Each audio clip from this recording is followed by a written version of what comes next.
ಬಹುತೇಕ ಎಲ್ಲರಿಗೂ ಇಷ್ಟವಾಗುವ ಹಣ್ಣು. ಈಗಂತೂ ಮಾವಿನ ಸೀಸನ್. ಮಾವು ರುಚಿ ಮಾತ್ರವಲ್ಲದೆ ಅದರ ಪೋಷಕಾಂಶಗಳನ್ನು ಹೊಂದಿದ್ದು ಆರೋಗ್ಯಕ್ಕೂ ಉತ್ತಮವಾಗಿದೆ. ಮಾವಿನ ಹಣ್ಣಿನಲ್ಲಿ ವಿಟಮಿನ್ಗಳು, ಖನಿಜಾಂಶಗಳು ಮತ್ತು ಆಂಟಿ ಆಕ್ಸಿಡೆಂಟ್ಗಳು ಹೇರಳವಾಗಿವೆ. ಕ್ಯಾನ್ಸರ್, ಅಧಿಕ ರಕ್ತದೊತ್ತಡ, ಕೊಲೆಸ್ಟ್ರಾಲ್, ಸ್ಥೂಲಕಾಯತೆಯಿಂದ ನಿಮ್ಮನ್ನು ರಕ್ಷಿಸಲು ಮತ್ತು ಜೀರ್ಣಾಂಗ ವ್ಯವಸ್ಥೆಯನ್ನು ಆರೋಗ್ಯಕರವಾಗಿಡಲು ಮಾವಿನ ಗುಣಲಕ್ಷಣಗಳು ಸಹಾಯಕವಾಗಿವೆ.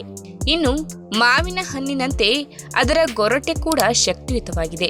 ಮಾವಿನ ಹಣ್ಣಿನ ಗೊರಟೆ ಆರೋಗ್ಯಕ್ಕೆ ಅಗತ್ಯವಾದ ಎಲ್ಲ ಅಗತ್ಯ ಪೋಷಕಾಂಶಗಳು ಮತ್ತು ಗುಣಗಳನ್ನು ಹೊಂದಿದೆ.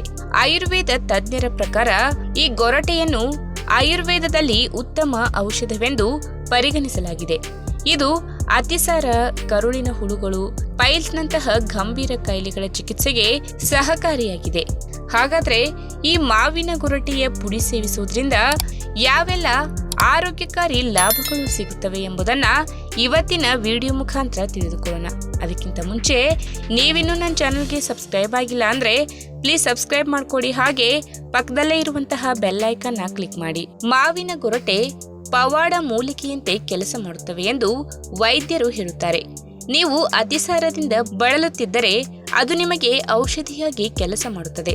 ಅತಿಸಾರವನ್ನ ಎದುರಿಸಲು ನೀವು 1 ಚಮಚ ಮಾವಿನ ಗೊರಟೆಯ ಪುಡಿಯನ್ನ ತೆಗೆದುಕೊಳ್ಳುವುದರಿಂದ ತ್ವರಿತ ಪರಿಹಾರವನ್ನ ಪಡೆಯಬಹುದು. ಇನ್ನು ಹೆಚ್ಚಾಗಿ ಮಕ್ಕಳಲ್ಲಿ ಜಂತು ಹುಳುವಿನ ಸಮಸ್ಯೆ ಕಾಡುತ್ತದೆ. ಇದರಿಂದಾಗಿ ಮಕ್ಕಳಿಗೆ ಹೊಟ್ಟೆ ನೋವು ಕಾಣಿಸಿಕೊಳ್ಳುತ್ತದೆ. ನಿಮ್ಮ ಮಗುವಿಗೆ ಹೊಟ್ಟೆಯಲ್ಲಿ ಹುಳುಗಳ ಸಮಸ್ಯೆ ಇದ್ದರೆ ನೀವು ಬೆಳಿಗ್ಗೆ ಮತ್ತು ಸಂಜೆ 1 ಚಮಚ ಮಾವಿನ ಗೊರಟೆಯ ಪುಡಿಯನ್ನ ತೆಗೆದುಕೊಳ್ಳಬೇಕು. ಇದು ಉತ್ತಮ ಪರಿಹಾರವನ್ನ ನೀಡಬಲ್ಲದು. ಈ ಪುಡಿಯನ್ನು ಗಾಯಗಳಾಗಿದ್ದಲ್ಲಿ ತುರಿಕೆಯ ಜಾಗಕ್ಕೂ ಹಚ್ಚಬಹುದು. ಇನ್ನು ಪೈಲ್ಸ್ನಲ್ಲಿ ರಕ್ತಸ್ರಾವವು ಸಾಮಾನ್ಯವಾಗಿದೆ, ಆದರೆ ಅದನ್ನು ನಿರ್ಲಕ್ಷಿಸಬಾರದು. ಮಾವಿನ ಗೊರಟೆಯ ಪುಡಿಯು ಪೈಲ್ಸ್ಗೆ ಅತ್ಯುತ್ತಮ ಆಯುರ್ವೇದ ಚಿಕಿತ್ಸೆಯಾಗಿದೆ. ಪೈಲ್ಸ್ನಲ್ಲಿ ರಕ್ತಸ್ರಾವವನ್ನ ನಿಲ್ಲಿಸಲು ಪ್ರತಿದಿನ 1 ಚಮಚ ಮಾವಿನ ಗೊರಟೆಯ ಪುಡಿಯನ್ನ ನೀರಿನೊಂದಿಗೆ ತೆಗೆದುಕೊಳ್ಳುವುದು ಉತ್ತಮ.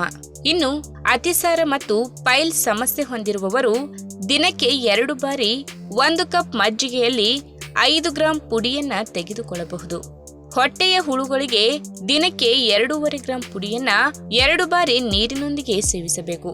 ಈ ವಿಡಿಯೋ ನಿಮಗೆ ಇಷ್ಟವಾದಲ್ಲಿ ತಪ್ಪದೆ ಲೈಕ್ ಮಾಡಿ, ಶೇರ್ ಮಾಡಿ, ಹಾಗೆ ನಿಮ್ಮ ಅನಿಸಿಕೆನ ಕಮೆಂಟ್ ಮೂಲಕ ತಿಳಿಸಿ.